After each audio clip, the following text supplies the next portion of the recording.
la charla. Vamos a arrancar la segunda clase de este curso de TransAQSQL. Y se acuerda que nos habíamos quedado con los tipos de datos, ¿no? O sea, habíamos visto los enteros, la performance, habíamos visto algo con los string, y ahora vamos a ir trabajando con los string. Uno de los datos o los tipos de datos de string que podemos trabajar son los caracteres Unicode. Los caracteres Unicode básicamente a mí me permiten guardar caracteres especiales dentro de mi base de datos, ¿no? O sea, supongamos caracteres chinos, caracteres de Arabia, todo lo que está extendido en el carácter Unicode. No está mal usar Unicode. Lo que sí está mal es no entender cómo, digamos, funcionan los Unicode y qué impacto tenemos en la performance por usar este tipo de seteo digamos, en los strings, básicamente, ¿no? Entonces vamos a tratar de mostrarlos un poquito, ¿sí? Cómo es su impacto del Unicode. Básicamente lo que yo voy a hacer primero es declarar dos variables, ¿sí? Una variable se va a llamar B1 y va a ser varchar, en este caso, 8000. ¿Ves? Si yo le pongo, por ejemplo, 8001 al varchar y le doy a ejecutar, me da un error porque me dice que el varchar solamente soporta hasta 8000 caracteres, ¿sí? Entonces, si yo acá le pongo 8000, vamos a encontrarnos con que puedo declarar esa variable. Ahora bien, si yo quiero declarar una variable Unicode, todos los caracteres Unicode empiezan con la letra N. O sea, tenemos el nvarchar y el nchar. Son, digamos, los tipos de datos Unicode en string. Si supongamos yo pongo nvarchar 8000, ¿sí? Me da un error. ¿Por qué me da un error? Me da un error porque justamente me dice que para los tipos de datos Unicode, el máximo soportado son 4000. Entonces yo hago una cuestión, digamos, de pensamiento sistémico. Digo, qué casualidad que el varchar son 8000, pero el nvarchar, que es el Unicode, soporta la mitad. ¿Por qué será que soporta la mitad? Básicamente es porque para poder guardar un carácter Unicode se necesita un byte adicional para saber qué dato Unicode es. Entonces, como realmente el string soporta hasta 8000 en lo que es string estándar, ¿no? Lo que es blob, tengo un byte más, con lo cual lo máximo que puedo usar en los nvarchar o los nchar es 4000, ¿sí? Ahora bien, ¿qué pasa cuando usamos este tipo de datos, ¿no? Entonces vamos a hacer una prueba. A mí se me ocurrió crear una tabla que no va a ser Unicode, ¿ven? Va a llamarse tabla no Unicode, que va a grabar un varchar de 255, un varchar de 255 y un varchar de 255. Y después voy a crear una tabla llamada Unicode, que va a grabar un nvarchar de la misma longitud. O sea, acá no hay una trampa de que tiene más longitud lo que yo quiero guardar desde lo funcional, ¿correcto? Entonces, vamos a crear la primera tabla, vamos a crear nuestra segunda tabla y vamos a usar nuestro script mágico de llenarle el mismo millón de registros a cada una de esas dos tablas, ¿eh? Vamos a llenar el primer millón de registros acá y después vamos a llenar el otro millón de registros a nuestra tabla 2. Y vamos a hacer lo mismo que hicimos antes, ¿no? ¿Por qué medimos el peso? Porque acá siempre acuérdense que estamos viendo los planes de ejecución, o sea, qué impacto tienen no solamente en el espacio, sino también en su performance. Entonces, ahora voy a medir el espacio ocupado por el Unicode y por el no Unicode. La primera es la no Unicode y la segunda es la Unicode, ¿sí? De esas tablas, ¿sí? Entonces, me voy a encontrar con que tengo el mismo millón de registros, pero casualidad, no es casualidad, pesan casi el doble. La de abajo es la Unicode, estamos hablando de 186.000 contra 100.000 KB. O sea, entonces, para poder representar ese nvarchar 255 versus el varchar 255 consumió muchos más bytes. Si consumió muchos más bytes, también lo vamos a ver reflejado en nuestros planes de ejecución, donde si comparamos estas dos operaciones, por más que hagan el mismo tail scan, una pesa 10,36, que es la de los no Unicode, o sea, de las de los varchar, y la otra pesa 18, casi el doble. Entonces, ¿qué hay que tener en cuenta con esto? El Unicode es una muy buena funcionalidad cuando pensamos sistemas, sobre todo, que puede ser instalado en cualquier región o que puede llegar a tener datos de cualquier región. Lo que no hay que hacer es abuso de esto. Y, por ejemplo, yo he visto que todos los campos string de una tabla son Unicode. Entonces decís, te hago una pregunta. Yo puedo entender que quizás el nombre de una persona tenga un carácter extraño, pero otras cosas no tienen ningún sentido, como un código, por ejemplo, ¿no? Entonces, hay que tener cuidado cuando usamos Unicode. O sea, sí, solo sí usémoslo si nuestra aplicación necesita soportar este tipo de datos para caracteres chinos o digamos, o de otros países, pero sepamos el impacto que tiene en la performance, ¿eh? O sea, entonces, no hagamos un abuso de estos caracteres. Esto por un lado. Después, por el otro lado, siempre surge una pregunta que es, ok, supongamos que yo quiero guardar un string más grande, ¿no? O sea, por ejemplo, lo que se llama un memo. En SQL Server no existen los memo como un access. Existen en las bases de datos relacionales lo que se llaman tipos de datos blob. Blob, ¿no? Es así, se escribe así, blob, ¿sí? Básicamente son datos extensibles, o sea, por ejemplo, un texto grande, una imagen, un PDF, esos tipos, un XML, todos esos tipos de datos son del tipo datos blob, del mismo conjunto. ¿Cómo funciona a diferencia de un varchar o de un char? Básicamente, el SQL Server, cuando yo defino un tipo de datos blob, que ahora vamos a ver cuáles son, va a armar como una tabla espejo internamente. Para nosotros es totalmente transparente esto, pero va a armar como una tabla espejo donde ese dato va a estar en esa tabla espejo y no en la tabla, digamos, física original, por decirlo de alguna forma. ¿Qué tipo de datos blob tenemos en SQL Server? Por un lado tenemos los varchar max, que ahora los vamos a ver. Estos soportan hasta 2 GB por registro máximo. Después tenemos los var binary max. Estos básicamente se utilizan si yo quiero guardar un PDF, una imagen, alguna cosa de esas. También soportan hasta, digamos, 2 GB por valor. Y después tenemos tipo de datos como XML, por ejemplo, que también es de un tipo de datos blob y también soporta estos 2 GB. El varchar max para los más viejos, ¿sí? O sea, después tienen algunos que son image/text. Estos tipos de datos están totalmente deprecados desde el año 2005, o sea, hace 13 años, desde SQL 2005, estos tipos de datos no se recomiendan más usar y tienen su reemplazo, el image con el var binary max y el text con el varchar max. ¿Qué quiere decir? Que si ustedes se siguen escribiendo código con image y con text, en algún momento no les va a funcionar más. O sea, un pequeño problemita. Entonces, vamos a ver un poquito el varchar max.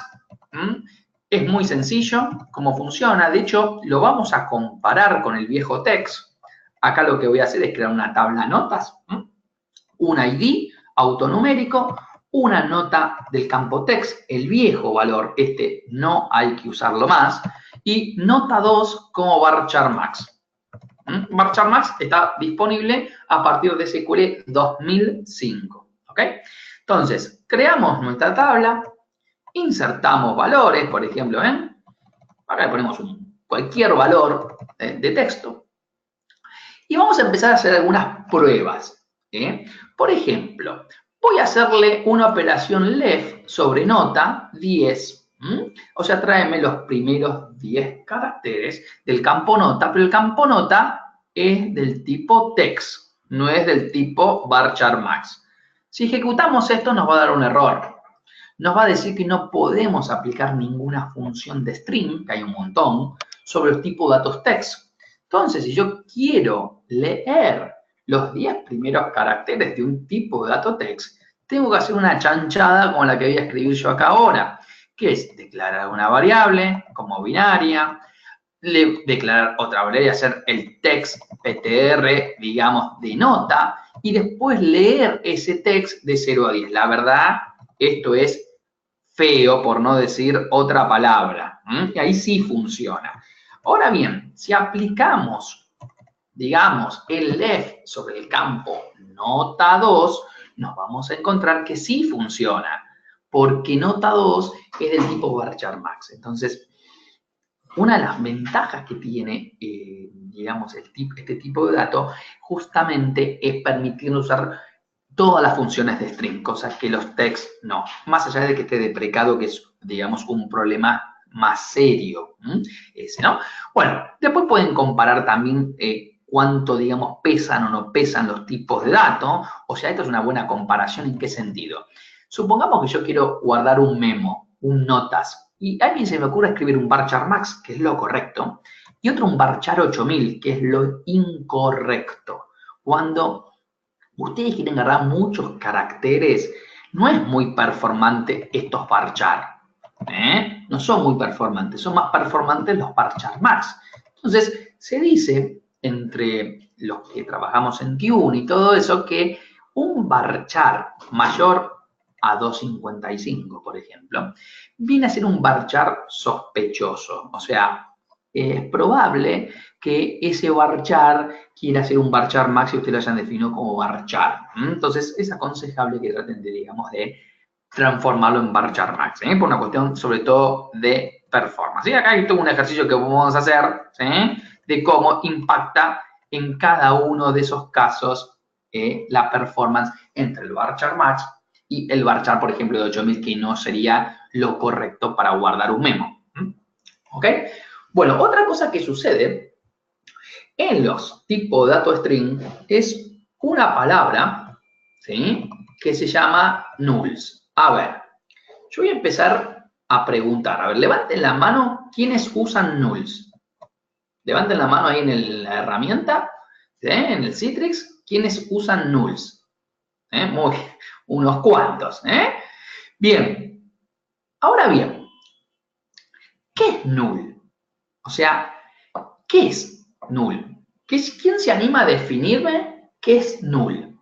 Porque acá es donde está el problema. O sea, el problema está que null no es vacío. Es un dato en sí mismo. Entonces, cuando trabajamos con nulos, tenemos que tener algunas salvedades al trabajar con nulos. Entonces, vamos a hacer algunas pruebas. Vamos, por ejemplo, a crearnos una tabla cualquiera donde pongo un campo ID, un campo valor, con, por ejemplo, un varchar 255 y le digo que soporta nulos. Eso, ¿no? Entonces, vamos a empezar a jugar. Bien. Vamos a hacer un insert sobre esta tabla, donde le vamos a insertar el valor triggerDB, el valor nulo, el valor SQL Server, el valor SQL y el valor nada, vacío.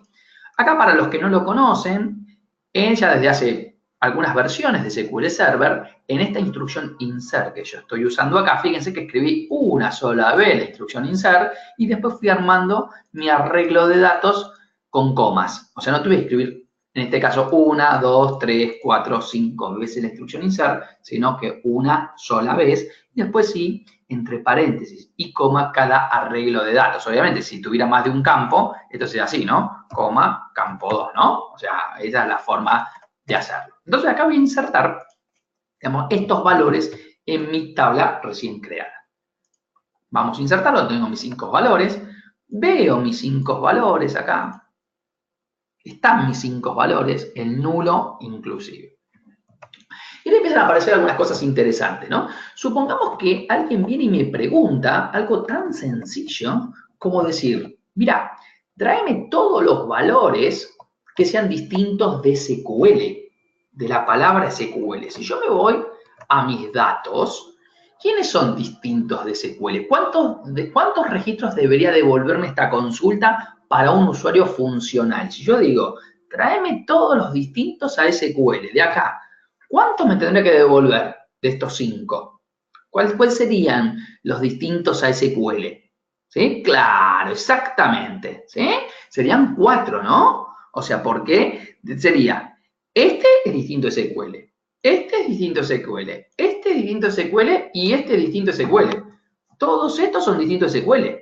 El tema es que si yo escribo esto, distinto a SQL, no me va a devolver 4, me va a devolver 3, porque el nulo no lo está considerando. Y es distinto a SQL el nulo, pero es un dato en sí mismo. Entonces me obliga a decirle distinto a SQL o que el valor sea nulo. O sea, acá empiezo con algunas complicaciones, ¿no? Empiezo con algunas complicaciones en el tratamiento de los nulos. Es muy cómico los nulos, ¿no? Porque generalmente los usuarios de negocio no existe el nulo. En un número quizás es 0, ¿no? En un valor, en un warehouse o en un sistema relacional que no tenga valor será sin valor y será un atributo de un modelo relacional. El nulo es como algo medio feo, por decirlo de alguna forma. Hay mucha bibliografía escrita al respecto sobre esto. Yo no soy fanático de los nulos, a ningún usuario del negocio entiende un nulo. Yo recomiendo que los campos tengan valor, y si no va a valor, no va a valor, irá un sin valor, digamos, ¿no? O en una fecha irá 190101, qué sé yo, alguna fecha inventada de ese tipo, ¿sí? Como para evitar el tratamiento de este valor específico. Y si los vamos a usar, tenemos que tener cuidado, ¿no? O sea, si yo también, por ejemplo, pongo el notin, acá ahí pongo notin SQL Server y TriggerDB, fíjense que lo que va a pasar es que el nulo tampoco lo trae. Tampoco va a funcionar cuando hago un count. Fíjense, si pongo un count del campo valor, esto es horrendo, ¿no? Pongo un count del campo valor y el muchacho piensa que hay 4 registros. Tengo 5 en la tabla. Tengo 5. Obviamente que si pongo un count asterisco, funciona, ¿no? O sea, el count asterisco sí me da 5, pero es mucho más ineficiente. Entonces, si yo le pongo un count del campo y justo ese campo que estoy poniendo el count tiene nulos, no me los cuenta. Entonces tengo que empezar a hacer cosas como esta. Count, si el valor es nulo, entonces ponele 1. Y si pongo, cuando escribo is null, ¿no? O sea, cuando ustedes escriben is null y usan is null. A ver, levanten la mano quienes usan is null. ¿Quiénes usaron is null alguna vez? ¿Ve? Si usan is null, ¿por qué no le ponen el valor directamente a la tabla? ¿Cuál es el razonamiento? ¿Se entiende? O sea, si yo estoy diciendo si estos nulos sería tal cosa, escribirlo así en la tabla, que es mucho más prolijo, y te evitas todo este tipo de problemas, ¿no? O sea, si acá le pongo is null, obviamente que sí va a funcionar. Bien, entonces, ¿qué pasa si con números, no? Con los números. O sea, si yo, por ejemplo, ahora trabajo con un entero y digo que soportan nulos, vamos a borrar la tabla acá. Borramos la tabla. Vamos a crear la misma tabla ahora con valores enteros. Vamos a insertar el 1, 3, ¿ven? 3, 4 unos y un nulo. El sum de valor, ¿sí? Da 4. Muy bien. El min de valor, ¿está bien? ¿Qué pasa? Da 1. ¿Está bien? ¿Me siguen hasta acá? ¿Cuánto va a dar el promedio de valor? ¿Cuánto va a dar el promedio de valor? 1, está mal. No, está mal. 1 está mal. ¿Se dan cuenta? El promedio es 1 si tengo, miren, 1, 2, 3, 4, 5.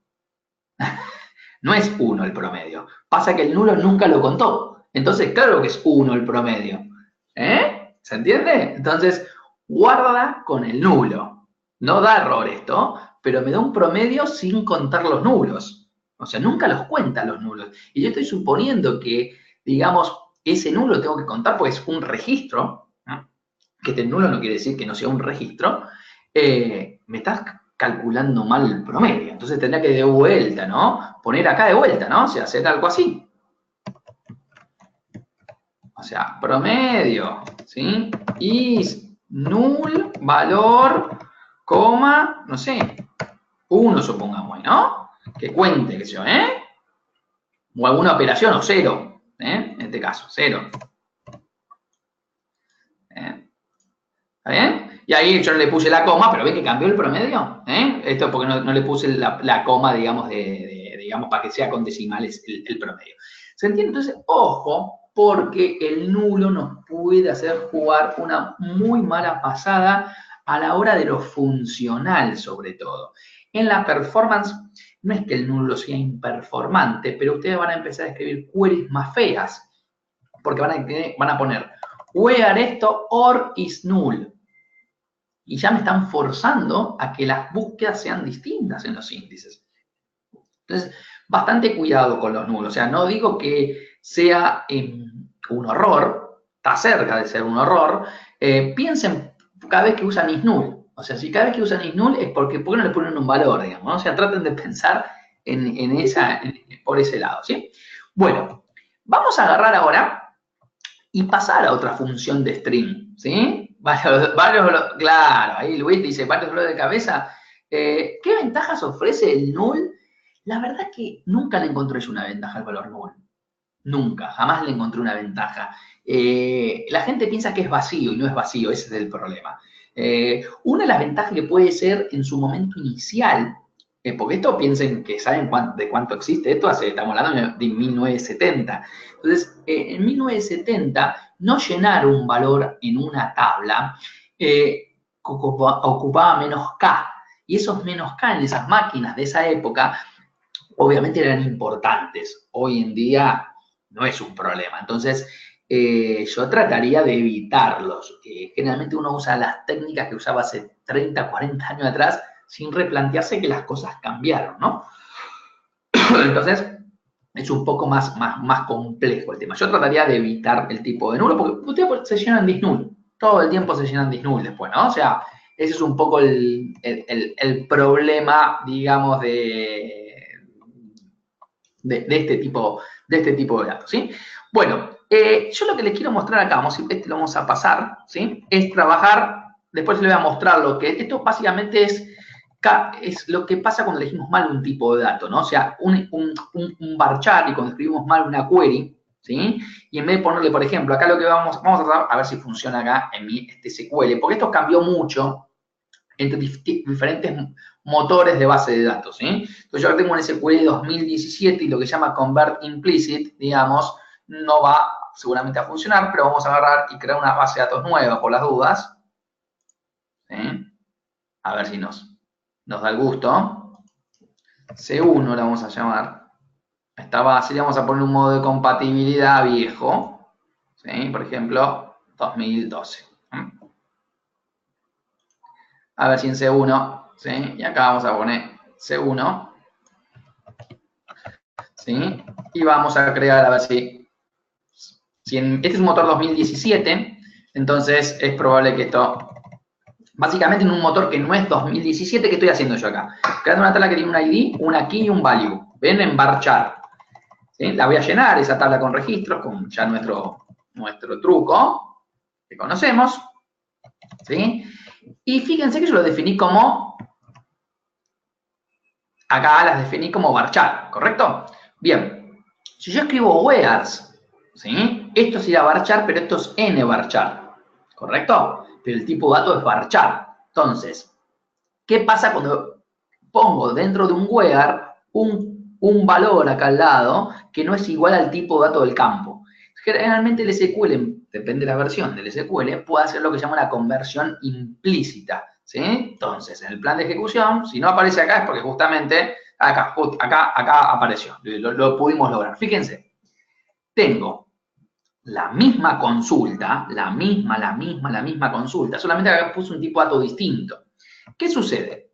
Como le puse un tipo de dato distinto, el SQL, de hecho me aparece un warning acá, me tuvo que hacer una conversión y la conversión la hace sobre el dato. Entonces, si yo me fijo acá, sobre esta cajita, ven que dice acá index scan y acá dice index seek, o sea, y si medimos los tiempos, fíjense, la primera pesa 0.0065 y la segunda pesa 4,33. Misma tabla, todo igual. El tema es que acá hace un scan del índice y acá hace un seek del índice, ¿sí?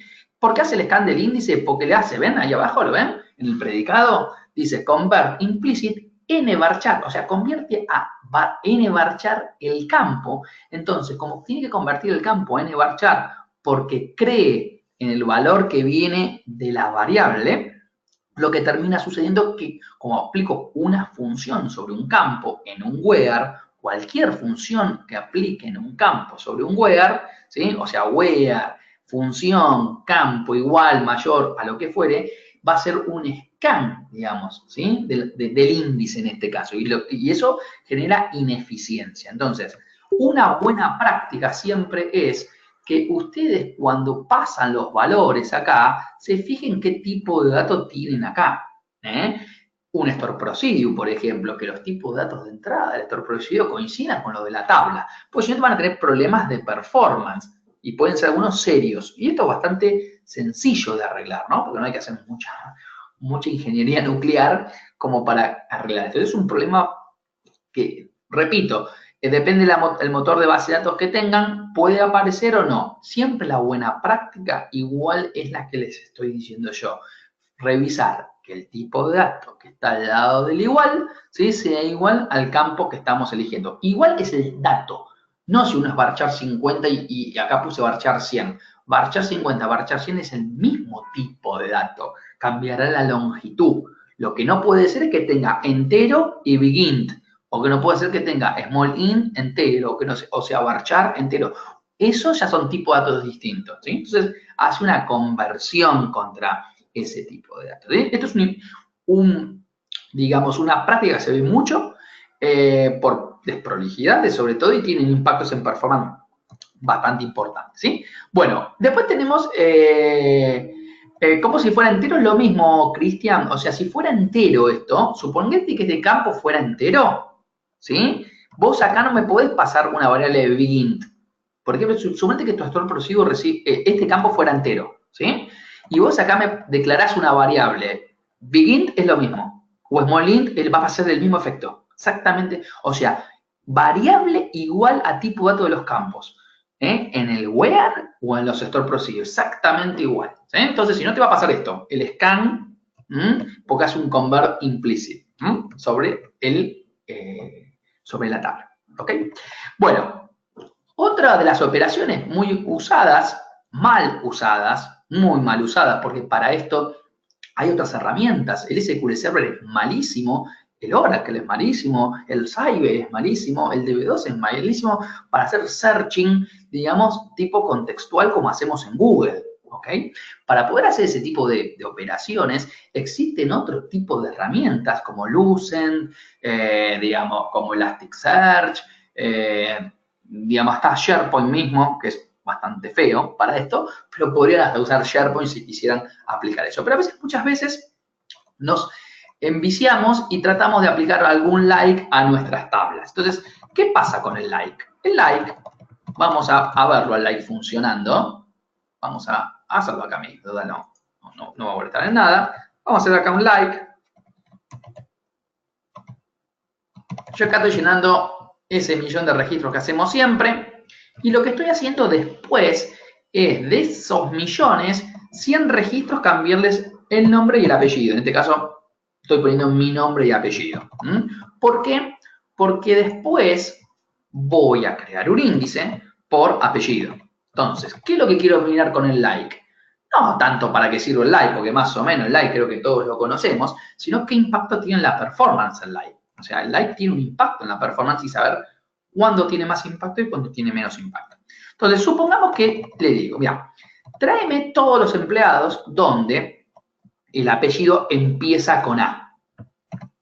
Si miro su plan de ejecución, de los que empiezan con A, me voy a dar cuenta que acá hace una búsqueda por el índice, ¿ven? Index-seek. O sea, si hay un índice es para buscar por él, no escanear por él como vimos anteriormente. Así que este sería eficiente, empezar por. Ahora le digo, tráeme los que terminan con la O, que son quizás los mismos registros o otros registros. Ahora, Cuando de todo terminan con la O, no tiene forma de resolver eso. Como no tiene forma de resolver eso, lo que me voy a encontrar es que hace un index scan. Esto es ineficiencia pura. Entonces, escanea el índice. Lo mismo si hacemos el famoso contiene. Todos los que contienen la palabra CCO, ¿sí? Si yo miro su plan de ejecución, me voy a encontrar con que también hace un scan. Con lo cual, no es muy eficiente que digamos este tipo de operaciones. ¿Qué pasa, por ejemplo, si le decimos, tráeme todos aquellos que el segundo carácter es una C? ¿Cómo hicimos eso? Underscore, ¿sí? C, asterisco. El segundo carácter es una C. ¿Qué va a pasar ahí? Ahí también va a ser un scan, porque no es el que empieza. Entonces, no tiene el índice común, o sea, el índice estándar, el non-cluster, no tiene forma de resolver eso.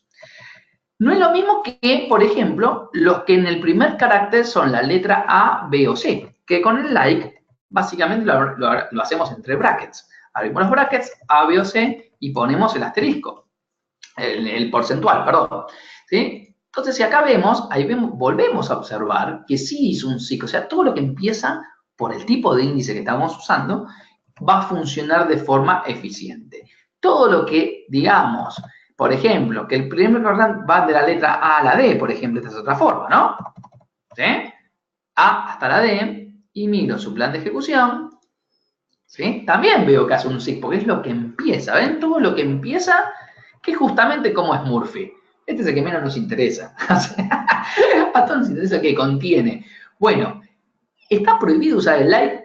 No, depende de la volumetría de la tabla. O sea, imagínense ustedes que si yo fuera Mercado Libre, por decir algo, no usaría like en mis tablas para buscar, cuando ustedes hacen la búsqueda contextual en el search. Usan seguramente alguna herramienta Enterprise Search, como las que yo les comenté, que básicamente lo que hacen esas herramientas es armar unos índices especiales sobre mi base de datos. Y puedo hacer un montón de cosas, no solamente buscar tipo like, sino segmentación, fragmentación de datos, auto-intelligence, un montón de cosas, ¿sí? Algunas de esas herramientas, no sé si conocen esto, Lucent, ¿conocen Lucent? O conocen, por ejemplo, Elasticsearch. ¿Sí? Son herramientas muy potentes, Elasticsearch, por ejemplo, es una herramienta open source, son todas open source por lo general, después tienen nube, o sea, los que usan nube pueden usar Azure Search, ¿sí? Pueden usar Big Data, ya si quieren un esquema de Big Data, bueno, Elasticsearch, muy bien, ahí Nicolás parece que lo conoce. Bueno, estas son herramientas adecuadas para hacer todo lo que son estas búsquedas contextuales. El SQL tiene un nivel superior que se llama Full Text Search.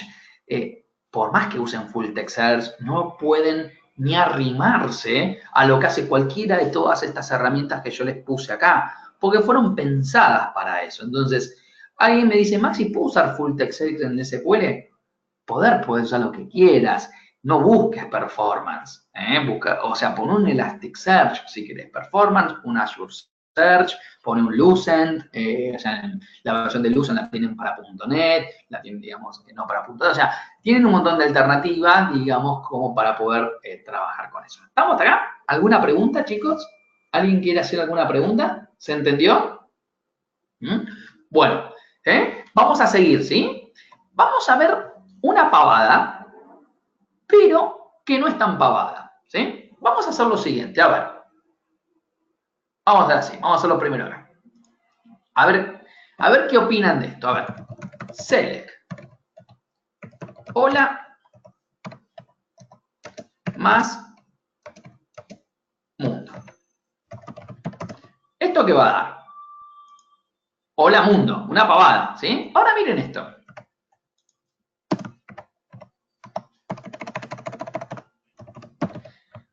¿Quién me escribe ahí en el chat qué va a dar eso? Hola más null. ¿Qué va a dar hola más null? A ver. ¿Quién se anima a decirme qué va a dar hola más null? Null. No, error de conversión no. Null. Horrendo. Es horrendo. Fíjense que es buenísimo el null, Una preciosura. ¿Cómo lo resuelven esto?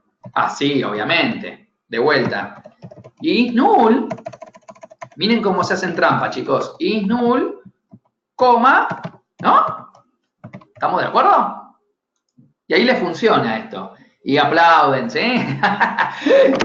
y siguen trabajando de esta forma. Yo les voy a mostrar otra forma de concatenar. Esta es una forma de concatenar, ¿sí? Pero Transact SQL tiene otras formas de concatenar, ¿sí? A partir de SQL 2012, SQL Transact soporta la instrucción concat.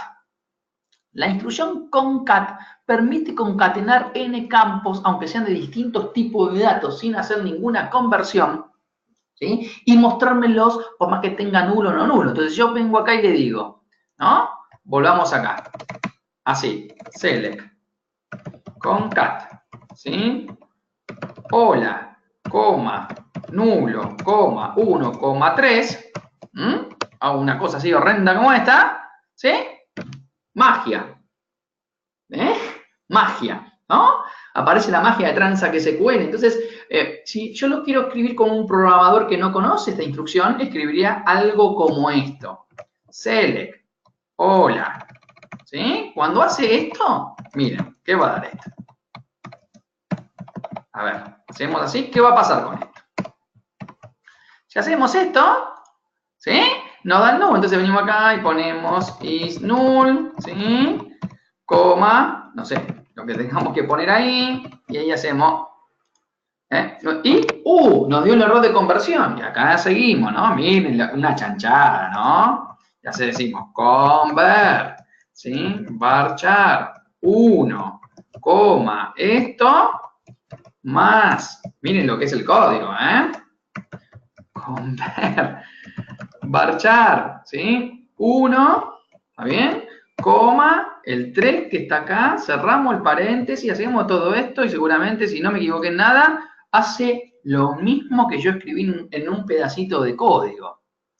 ¿Está bien? Entonces, sí funciona igual, por supuesto que funciona igual, las cosas funcionan igual. Ahora, si yo les muestro este código o este código, ¿cuál es más legible?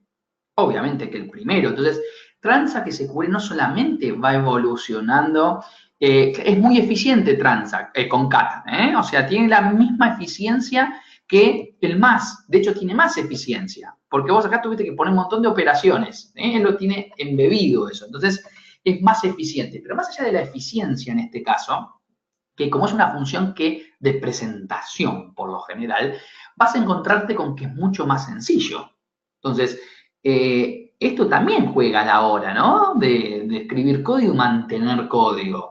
Yo siempre digo una frase, ¿no? O sea, el buen programador, y en este caso si el programador de base de datos o el diseñador de base de datos, es aquel que puede escribir un código, diseñar una base de datos que otra persona sin ningún manual la pueda entender.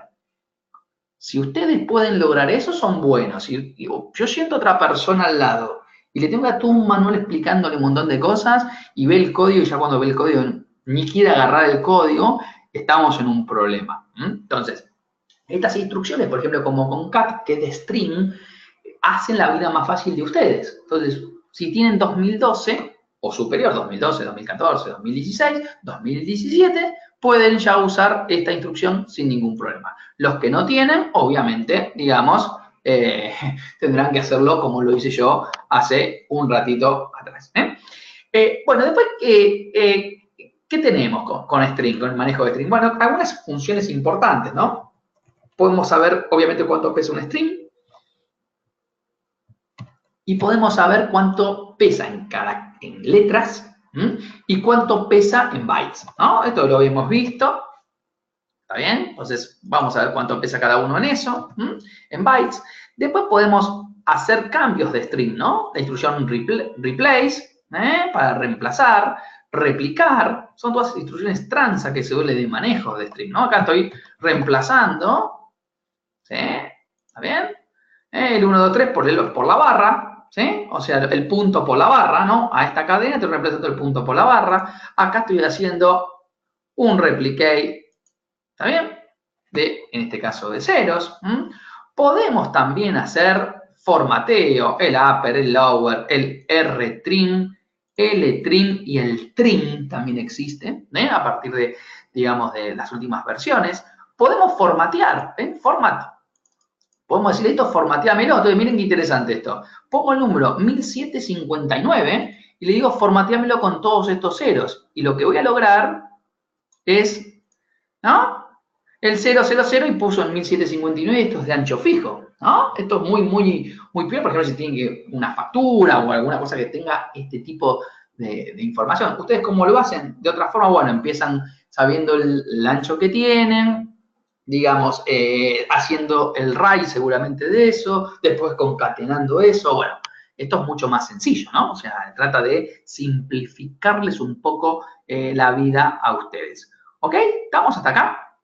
O sea, acá lo que estuvimos viendo va a ser un repaso, tipos de datos de string, su impacto en la performance, varchar, char, nvarchar, varchar max, qué pasa con los like, qué pasa, digamos, con cat, que son instrucciones, digamos, de manejos de string, y otras que vamos después a ir viendo mientras vayamos avanzando. Hay muchas más de manejo de string que estas son las, digamos, las más populares, por decirlo de alguna forma, pero después vamos a ver otras, ¿sí? Como operaciones, ¿bien?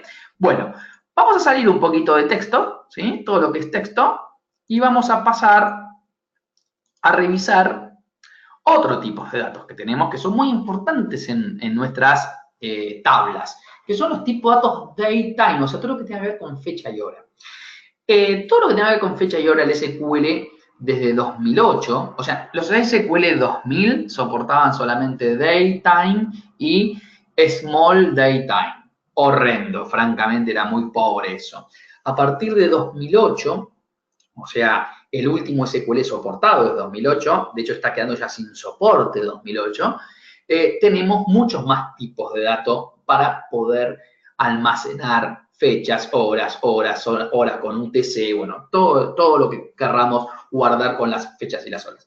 La idea con esto es poderlos repasar, trabajar con ellos, ¿sí? Y ver cómo se trabaja con estos datos. Entonces, vamos a revisarlos un poquito. ¿Qué es lo que tenemos hoy en SQL, no? El date solamente guarda la fecha, y esto pesa 3 bytes. Acuérdense siempre los bytes, ¿no? O sea, si yo voy a guardar la fecha de la factura y no me importa la hora, ¿por qué lo defino datetime? ¿Qué sentido tiene? Ningún sentido. Después tengo el datetime 2. Datetime 1.2 trae acá. La diferencia que tiene con el datetime básicamente son los rangos. Fíjense que arrancamos en el 0001 y terminamos en el 1999, ¿sí? Y este ocupa de 6 a 8 bytes. El datetime, que es el que ustedes usan muchas veces o frecuentemente, va del 1753, ¿sí? Al 9999, pero ocupa 8 bytes. Entonces, si están guardando fecha de factura y no les importa la hora, pasamos de 8 a 3 bytes. Y esos bytes de más en una tabla gigante de transacciones, no sé, de factura, imagínense transacciones de otra cosa, que no requieran la hora, que nunca usamos la hora, bueno, podemos ganar un montón en performance, ¿sí? Después tenemos un dato más potente que se llama datetime offset. Este es muy potente por lo siguiente. Si yo voy a usar el tipo datetime, o sea, fecha y hora, generalmente en la Argentina tenemos una contra acá, ¿no? Que en nuestro país todas las provincias tienen la misma zona horaria. En otras partes del mundo, como Estados Unidos, tenemos varias zonas horarias. Entonces, la gente que desarrolla software para esos países ya tiene embebido en la cabeza que cuando tiene que poner una fecha y hora, también le tiene que agregar la zona horaria, porque no es lo mismo las 2 de la tarde de Venezuela que las 2 de la tarde de Argentina. No es igual. O las 2 de la tarde, digamos, de Redmond que las 2 de la tarde de Florida. No es igual.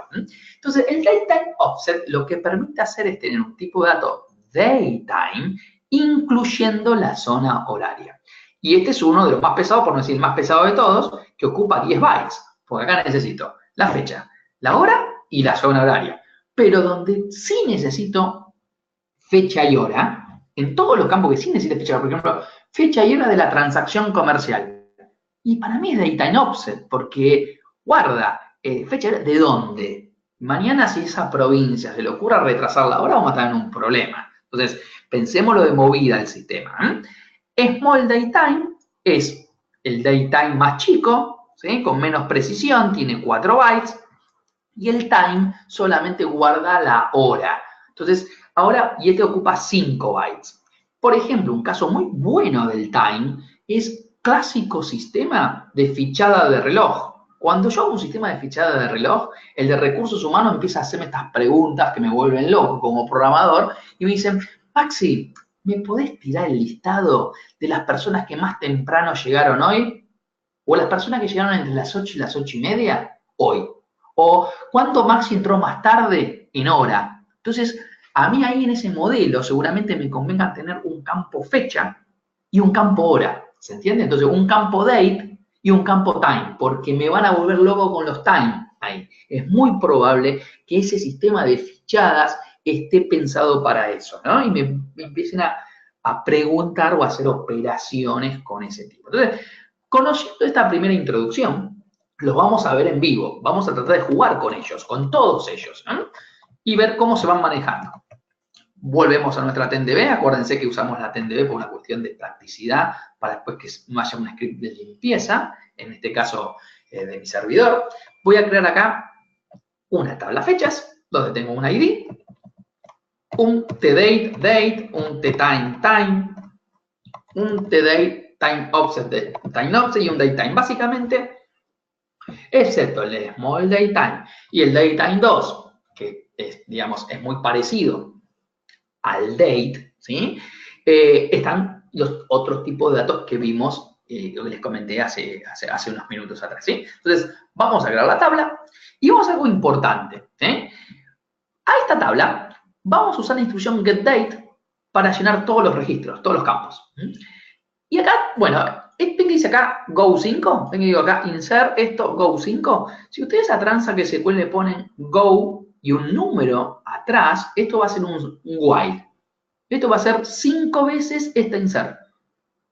5 veces ejecutar esto. Entonces, yo voy a ejecutar esto, ¿sí? 5 veces, fíjense que hace un batch de 5 times, con lo cual tengo que tener ¿cuántos registros? 5.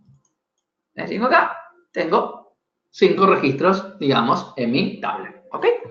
Si observo mis registros, voy a encontrar, fíjense que usé getDate, que getDate, si la uso separada, o sea, hago así, select getDate, si hago select getDate, getDate automáticamente me dice fecha y hora, ¿correcto? Ahora fíjense que esto es muy interesante a la hora de desarrollar. ¿Por qué? Porque yo usé getDate o me vino como parámetro de entrada fecha y hora, no importa. El SQL no dio error. No dio error en el date, no dio en el time. No es que dijo, porque soy time, yo agarro y te doy error porque recibo hora sola. No, si vino fecha y hora, en el time guarda la hora sola, en el date guarda la fecha sola. Por eso no dio error. Entonces, si observamos nuestra tabla, vamos a encontrar que en el date guardo la fecha, 12 del 4 del 2018, en el time guardo la hora, en el time offset, como el getDate no me trajo zona horaria, me trajo automáticamente la de Greenwich, o sea, la 0, ¿sí? Y en el datetime me trajo todo completo, ¿ok? Entonces no me dio error, es muy importante, o sea, mi aplicación no se va a dar cuenta de esto si yo tengo un parámetro de entrada, por ejemplo, o la aplicación me manda fecha y hora y yo estoy guardando fecha solo o hora solo. Por ejemplo, ¿ven? Si yo ahora, por ejemplo, le hago un select min time de fechas, estoy hablando de la mínima hora. La mínima hora, 20 y 49. La mínima hora que entró Maxi todos los días. Vamos a poder sacar queries de ese tipo. Entonces, está piola esto, ¿sí? Esta es una parte de fechas. Después, ¿qué funciones tenemos? Yo les mostré, getDate creo que la conocen todos a esta altura, pero como aparecieron también otras fechas, yo puedo usar otras instrucciones. Puedo usar getDate, puedo usar getUtcDate. ¿Saben todo lo que? A ver, levanten la mano los que no saben lo que es zona UTC. Levanten la mano, por favor. Todos los que no conocen UTC como fecha o como hora, digamos, como zona horaria. ¿Qué es la zona horaria? UTC. Levanten los que no la conocen. Bueno, UTC es meridiano de Greenwich, ¿sí? Entonces, Esto me está diciendo la hora en el meridiano de Greenwich. ¿Sí?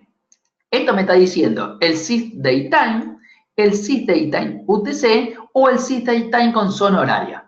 ¿Está bien? Si yo ejecuto esto, ¿qué voy a encontrar? Algo sencillo. GetDate, ¿qué dio? 12 del 4 del 2018, 20 y 52, que es nuestro horario. El timestamp, ¿sí? Acá, ¿por qué traigo timestamp? Porque timestamp, ¿sí? Me está dando lo mismo, ¿no? Exactamente igual. UTC me está diciendo que en Greenwich esta misma hora es las 23:52. ¿Es correcto o no es correcto eso? Sí, sí, estamos en -3 nosotros. Argentina está en -3. Entonces, el Sys Daytime, y fíjense con el offset, ¿ven? Me está diciendo que es 12 del 4 del 2018, 20:52, y acá atrás le agregó el -3. No es cualquier 20:52. Entonces, estas son instrucciones que me pueden ayudar a la hora de que acompañan al GetDate. Después tenemos las clásicas, ¿no? Day, month, year, ¿sí? Estas son clásicas, viejas, ¿sí? O sea, siguen aplicando. El nombre, ¿sí? Y acá vienen ahora algunas un poco más interesantes. Una consulta muy típica es la siguiente. Supongamos que nosotros hacemos un sistema de call center, ¿no? Entonces, se graba un reclamo de un colombiano a las 14 horas de Colombia. Entonces, claro, me llama ese colombiano y me dice, che, Maxi, tengo este reclamo a las 14 horas de Colombia. Y yo estoy en Argentina, no tengo idea qué horario es mío eso. Entonces, cuando trabajamos con Daytime, UTC y Offset, tenemos instrucciones nuevas en Transact, como el Switch Offset. ¿Ven? Esta instrucción, ¿qué hace? Supongamos que yo acá les estoy diciendo, tráeme el Daytime, como vimos antes, para la hora la -3, ¿se entiende? O sea, este me va a dar -3 porque es del servidor. Cuando le pongo el switch, le digo, pasame el valor como está guardado, convirtiéndola a -5, convirtiéndola a -8. Entonces, acá, esto puede ser un campo, obviamente, ¿no? O sea, acá yo lo estoy mostrando con funciones para que ustedes, en principio, lo puedan entender, pero esto va a ser un campo en la tabla, es decir, fecha del reclamo, fecha, hora del reclamo, y esa fecha y hora del reclamo, no sé en qué zona horaria está, pero yo la quiero ver en mi zona horaria. Para poder, o me dice, no, vamos a encontrar a las 14 horas de Colombia. Y yo qué sé qué horas son mías, digamos, ¿no? Entonces, yo acá directamente le hago el switch y fíjense que me las convirtió. ¿Ven? Me está diciendo que, por ejemplo, este valor en -5 serían las 18:55. Sería básicamente 2 horas menos de donde estamos nosotros. Y en -8... ¿sí? Estaríamos hablando de las 15:55. Entonces, no es solamente el tipo de dato, es además de eso, tener la posibilidad de switchar, en este caso con el Daytime Offset, entre diferentes zonas horarias, que es una de las cosas más frecuentes que nos pasan, ¿sí? Después, ¿qué podemos hacer? Bueno, el Daydat, ¿sí? El To-Date Offset, ¿sí? El To-Date Offset, esto, To-Date Offset acá, ¿sí? Ahí armamos lo mismo. Agregamos un año y una fecha, esto lo vimos. Agregamos algo, ¿no? Daydat, podemos agregar un año, un día, un minuto, un microsegundo a una fecha dada. La diferencia entre dos fechas. Después, ¿qué podemos hacer? ¿Sí? Podemos básicamente, bueno, con zona horaria, fíjense, ¿no? Si yo tomo zona horaria y hago un day diff de horas, ¿sí? Me la va a tomar, ¿sí? Me las va a tomar bien. Fíjense que estamos hablando de 2 días distintos, misma hora, pero con diferente zona horaria. Si yo no tuviera esa diferencia de zona horaria, ¿esto cuánto me hubiese dado? 24, ¿correcto? Y ahora no me dio 24, me dio 25. Si esto fuera -8, me tendría 24 esto. La diferencia en horas entre estas dos fechas con zona horaria. ¿Ven? ¿Lo ven? ¿Ven? Si acá le pongo ahora -3, me va a dar otro número. Esto, ¿Ah? Son la cantidad de horas, no importa, digamos, con qué operación lo estemos haciendo, ¿sí? Bien, hacemos un corte de 5 minutos y seguimos, ¿les parece? ¿Les parece bien? Hacemos un corto, son y 57. Ok. Y 5 más o menos arrancamos de vuelta. ¿Ok?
Hola, ¿me escuchan? Bueno, ¿me escuchan bien? Ahí prendí el micrófono de vuelta. ¿Sí? ¿Continuamos, les parece? Buenísimo. Bueno, bien. ¿Qué más tenemos en fechas? A partir de 2012, SQL 2012, tenemos la forma de construir fechas con instrucciones nativas. Estas instrucciones se llaman date from parts. Ahí, por ejemplo, tenemos, ¿no? Date from part solo, donde yo, por ejemplo, le paso año, mes, día. Day, time, 2 veces, por cada una tengo, por cada tipo de dato de fecha tengo una de las date from part, ¿no? Day, time, 2 from part, 2015, 02, 12, 13, y este es Daytime 2. Lo mismo pasa con Daytime Offset y así con time, con cada una de ellas, ¿sí? Esto, ¿sí? ¿Está? Me va construyendo las fechas recibiendo los parámetros que fui pasándole a cada una de estas operaciones. Otra de las cosas que se suele usar mucho o se requiere a veces usar mucho es ante una fecha dada, cualquier fecha dada, saber cuál es el último día del mes de esa fecha. Por ejemplo, si a mí me dicen, ¿no? Me dicen, mirá, hoy es el 15 del 4, ¿está bien? 12 del 4, ¿no? 12 del 4, vamos a poner del 2018. ¿Cuál es la última fecha de este mes? La última fecha de este mes, ¿sí? Estamos hablando de 30 del 4 del 2018, ¿correcto? Entonces, ¿cómo calculamos esto? Si a mí me piden resolver esto, ¿cómo calculamos esto? Bueno, hay diferentes técnicas para hacerlo. De hecho, ya les digo como ejercicio que vayan pensando cómo lo hacen sin esta instrucción que yo les hago, que les voy a mostrar ahora, y qué resultados tienen, ¿sí? Entonces, ¿cuál es la instrucción que incorpora 2012? End of month, que es una instrucción muy usada, por ejemplo, en Excel, donde es muy sencilla de aplicar. ¿Ven? Por ejemplo, le pongo la función end of month, la fecha, por ejemplo, acá te podríamos poner acá 18, 4, 12, ¿sí? Y si ejecuto esta instrucción, ¿sí? Me dice que 30 del 4 del 2018 es la última día de ese mes, el fin de mes dando una fecha dada. Esto básicamente, ¿para qué sirve? A veces cuando tengo reportes, el usuario me pasa un periodo, entonces yo siempre sé que todos los meses empiezan el día 1, eso lo sabemos todo. Lo que no sabemos cuándo termina, porque puede ser 31, 30 o 28 o 29. Entonces, y me dice, yo te paso una fecha y a partir de ahí sacame el rango desde hasta, el desde lo tengo siempre. ¿Estamos de acuerdo? El tema es el hasta, cómo lo calculo. Bueno, esta puede ser una forma muy sencilla de hacerlo. Otra instrucción que podemos aplicar en también SQL 2012 es hacer un parse de la fecha. ¿Sí? La instrucción parse, yo lo que voy a ponerle es parse la fecha en sí y decirle en qué idioma la quiero parsear. Por ejemplo, la quiero parsear en este caso en español y en este caso en inglés. ¿Ven? La misma fecha en español o en inglés. Si hago ese parse, lo que me voy a encontrar que las cambió la fecha, ¿no? Para una es 1 del 2 del 2015 y para la otra es 2 del 1. Estamos hablando de la misma fecha parciada en la presentación para cada uno de los idiomas. La realidad es que esto existe en Transact, se los debo mostrar. A mí no me gusta hacer esto en la base de datos porque esto es una capa de presentación, si haría esto. Y para mí la base de datos es una capa de persistencia. Entonces, poner lógica de presentación en la base de datos a mí no me parece una buena idea, pero Transact lo soporta. Una cosa es lo que soporta y otra cosa es quizás mi recomendación de si lo usaría o no lo usaría, ¿no? Por lo menos en algún punto quizás tenga sentido y en otro, cuidado. Bueno, y lo mismo con el format, ¿sí? Lo mismo con el format. Hasta acá, digamos, es manejo de fechas más amplias que las que quizás uno usa estándarmente. Ahora bien, ¿cómo buscamos cuando tenemos fechas? ¿Cuáles son los algoritmos o los patrones de búsqueda por fecha? La verdad es que yo voy a ir, por ejemplo, acá a la base Adventure World. Vamos a hacer así, Adventure World 2014. ¿Sí? A ver si tenemos acá datos. La realidad es que cuando yo pongo una búsqueda, vamos a buscar, por ejemplo, acá, qué años tenemos, ¿no? Acá estoy preguntando qué años tengo. ¿Ven? Tengo el año 2011, el año 2012, 2013, etc. ¿Sí? Entonces, miren esto. Si yo, por ejemplo, le digo a la sesión con la cual me estoy conectando que estoy en inglés, ¿está bien? Estoy en inglés. Y le digo, contame cuántos registros hay del 1 del 5 del 2011 al 12 del 5 del 2012. Si estoy en inglés, me están contando los registros del 5 de enero al 5 de diciembre, ¿correcto? Escribiéndolos de esta forma. Y esto me dice que tengo 5.178 registros. Si ahora le digo que estoy en español y hago la misma pregunta, me dice que tengo 2.816, un grave problema, porque la verdad que, ¿por qué me dice eso? Porque en español estamos hablando del 1 de mayo al 12 de mayo, ¿se entiende? Entonces, yo no puedo hacer mi aplicación para que, dependiendo en el idioma en que esté el login del SQL, porque esto depende del login, si yo voy a un login de SQL cualquiera, por ejemplo, test, vamos a agarrar test acá, vamos a las propiedades de test, y venimos a el idioma, ¿está bien? Este login está en inglés. Entonces, si yo empiezo una aplicación para que, dependiendo en qué idioma esté, me va a mostrar la fecha, buscar las fechas, voy a tener un problema. Este es el peor problema de todos, porque el juego de fecha que le puse es válido tanto para los americanos como para los argentinos. Si yo acá hubiese puesto algo distinto, por ejemplo, vamos a poner en inglés, ¿no? Perdón, acá, en inglés. Vamos a poner acá en inglés. ¿Sí? Y acá hubiese puesto algo así, ¿no? O sea, este es el mes, ¿verdad? Y esto es el día. Entonces acá, por ejemplo, vamos a poner así 30. Esto va a ser válido para un americano, porque esto es 30 de enero. ¿Estamos de acuerdo? Y esto trae registro. Si lo pongo en español y ejecuto la misma query, tengo algo que me va a dar, digamos, un error. ¿Por qué? Porque el mes 30 no existe. Quiere decir que si esto me aparece en la aplicación como un error, es una falla, estamos de acuerdo, es molesto, pero no me dio resultados incorrectos. ¿Por qué pasa esto? Porque las fechas dentro de la base de datos no se guardan en ningún formato. No existe un formato, es un binario, son números internos. Los que usamos formatos somos los humanos y nunca nos hemos puesto de acuerdo entre los países. Tenemos diferentes formatos. Entonces, me puedo encontrar con este problema. Como la base de datos es múltiple región, eso depende del login con el que se conecta. ¿Cómo se resuelve esta situación? Usando lo que se llama formato estándar ISO en la búsqueda. ¿Y en qué consiste ese estándar ISO en la búsqueda? En algo tan sencillo como escribir siempre año, mes, día.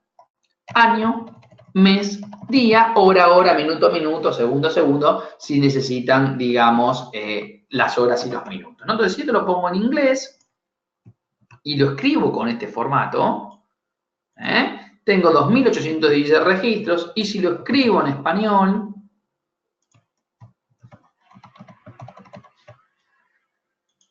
tengo 2.816 registros. O sea, generalmente cuando tienen problemas con búsquedas de fecha, perdió error de conversión, porque está manejando de como las manejé yo anteriormente, y no es la mejor práctica para buscar fechas, ya que las mismas no se guardan como ningún formato específico. Ahora, ¿cuál es la otra situación? Esta es el formato en cual pido la búsqueda. Otra de las situaciones que me puede pasar, sobre todo en los tipos de datos que tienen hora inclusive, es buscar desde hasta, ¿sí? Desde fecha hasta fecha. Entonces, ¿qué es lo que sucede? Vamos a hacer un ejemplo. Vamos a crear acá, ¿sí? Una tabla ID, una tabla fecha, con date time, fecha y hora. Le vamos a insertar algunos registros. ¿Sí? Y vamos primero a hacer un select asterisco from de fechas para ver qué registros quedaron acá, ¿sí? Entonces, acá tenemos, ven, por ejemplo, tenemos 1 del 1 del 2015, 1 del 1 del 2015, 1 del 2 del 2015, 1 del 2 del 2015, ¿sí? 0 horas, 15 horas, etc. ¿Sí? Si yo le digo, contame las fechas que van con between, lo estoy haciendo, entre 2015-0101 y 2015-0201, 0201, ¿sí? Me va a estar contando entre acá y acá, ¿sí? Entonces, si yo hago esto, lo que va a suceder es que tengo 3 registros, porque between es mayor, igual, and menor, igual. ¿Mm? ¿Qué sucede si yo realmente los que quiero son los del día 1? ¿Se entiende? Todos los de 2015 del día 1. O sea, yo este no lo quiero, el del día 2. ¿Sí? Entonces yo tenía que haber puesto acá 2359 punto algo. La verdad que eso no es muy práctico porque puede haber un nanosegundo que se me esté escapando. Entonces, el patrón adecuado a hacer eso es mucho más sencillo que si yo solamente quiero, por ejemplo, un día o el hasta, es mayor o igual a la fecha que quiero and la fecha que deseo el hasta, pero más 1 menor. ¿Se entiende? Entonces yo le digo mayor o igual al 2015-0101 and fecha menor al 2015-0201. Esto es 00. Con lo cual estoy buscando todos los datos del 2015-0101. Esto si manejan fecha y hora. Y tengo 2 registros solos. Si me fijo el 2015-0101, tengo que tener 2 registros solo, que son estos 2 que están aquí. Uno puede decir, sí, Maxi, yo los definí como daytime, pero nunca guardo la hora. Y si entonces no lo definas como daytime, defino como date. Porque si ya definió como daytime, ¿cómo me firmás, me autorizás, me recontra certificás que ningún registro tiene la hora? ¿Qué pones? ¿Un trigger, un constraint? ¿Qué haces? Porque me tendrás que certificar de alguna forma para que nunca pase eso, ¿eh? Yo les cuento un caso con esto, que nos pasó hace unos años. Un cliente guardaba datos que capturaban de sus máquinas, ¿no? De sus máquinas de la planta. Entonces, claro, la velocidad con que suceden los datos y se van cargando, tengo nanosegundos, todo un montón de información que a veces en una factura no es necesario. ¿Qué sucedía? Ellos usaban between, ¿sí? Y después cambiaron por el menor igual, acá pusieron menor igual, con el between lo hicieron, ¿no? Así, ¿no? Hicieron esto, ¿no? Así, hicieron 2359.00, ¿sí? Y después pusieron 99, empezaron a probar con esto. Les quedaron algunos registros afuera. ¿Por qué? Porque tengo que incluir todo el patrón completo. Y la verdad es que es mucho más complejo que hacer lo que yo acabo de hacer recién, que es sumarle un día y ponerlo como menor. Entonces, como metodología, si ustedes usan between para buscar fechas, ese campo debería ser date. Si ese campo es daytime, pueden tener un problema funcional.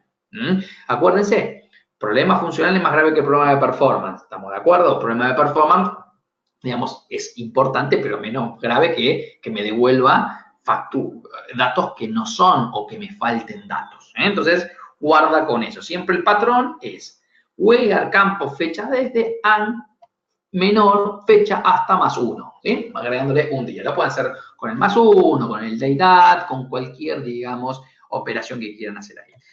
Bueno, algunos ejemplos para que jueguen acá, ¿eh? Esto es para que jueguen. Yo se los dejo. Esto es usar varias instrucciones que vimos recién, como el date, por ejemplo.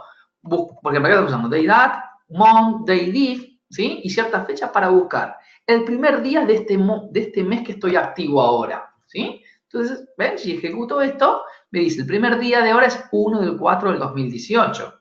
¿Está bien? Y este también podría ser así. 1 del 4 del 2000. Es para que vayan jugando. El último día del mes lo puedo hacer de esta forma. Esta es una de las formas. El end of month es la otra forma. El primer día del año. Bueno, acá tienen varios patrones de, digamos, de generación de fechas que quizá les pueda llegar a ser útil, como para que vayan jugando un poquito, ¿no? El previous, el last, cada uno, el último, digamos, el último lunes, el último martes, y así con cada uno de ellos, como para que puedan ir viendo cómo se fue armando. Fíjense, miren, algunos son mucha cuenta matemática de fecha, ¿no? O sea, pero salen las cosas, ¿sí? O sea, se puede, digamos, aplicar, digamos, búsquedas de este tipo, ¿sí?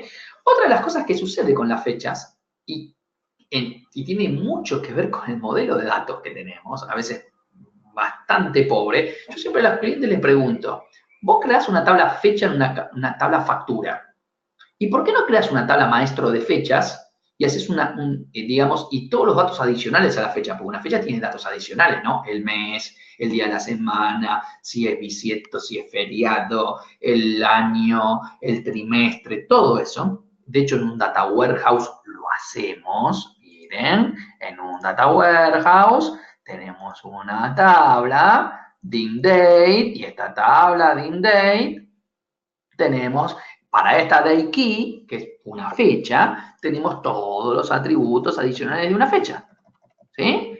Entonces, si yo esto mismo lo haría en mi tabla transaccional, cuando alguien me pregunta, Maxi, tráeme todas las facturas de los meses agosto, por ejemplo, ¿no? De los últimos 10 años, lo puedo hacer sin afectar la performance. Y ahora vamos a ver por qué afectamos la performance si no tenemos un modelo 3FN, o sea, la tercera forma normal, bien armadito también para las fechas. ¿Qué sucede?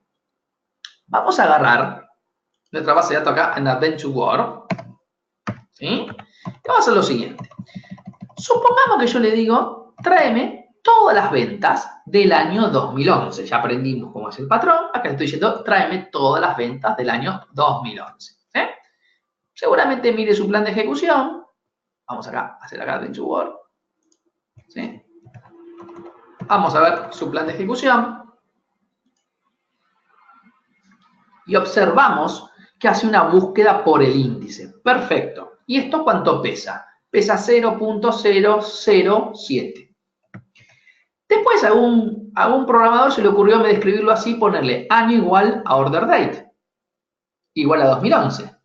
Esto debería dar los mismos registros, ¿no? O sea, vamos a probar la función el primero. Corremos esto, 1607 registros.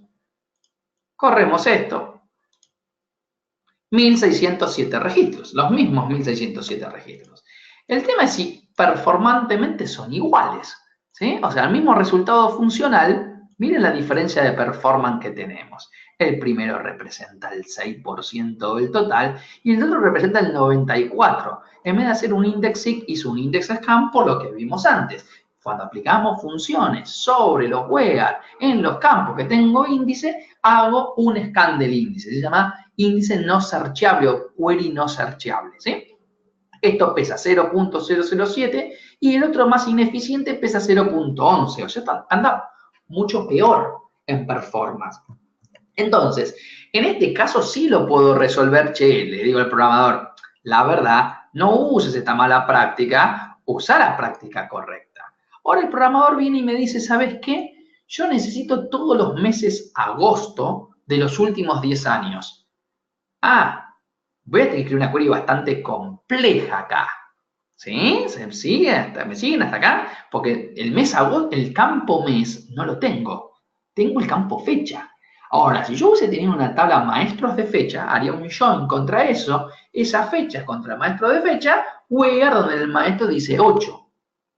Y lo tendría resuelto, ¿sí? Pero como muchos no lo hacen, ¿sí? Van a poner acá algún month por acá y vamos a estar en la misma situación que les acabo de mostrar yo. ¿Se entendió hasta acá?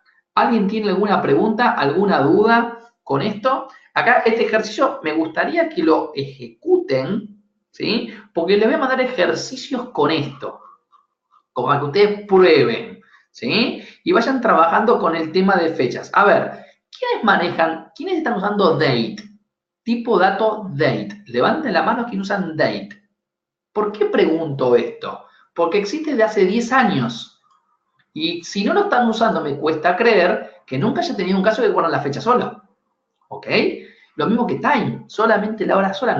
Nunca tuvieron ningún caso que hay que guardar la hora sola.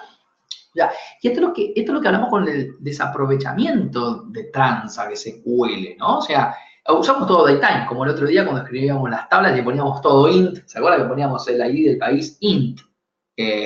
Bueno, ¿y qué pasaba con eso?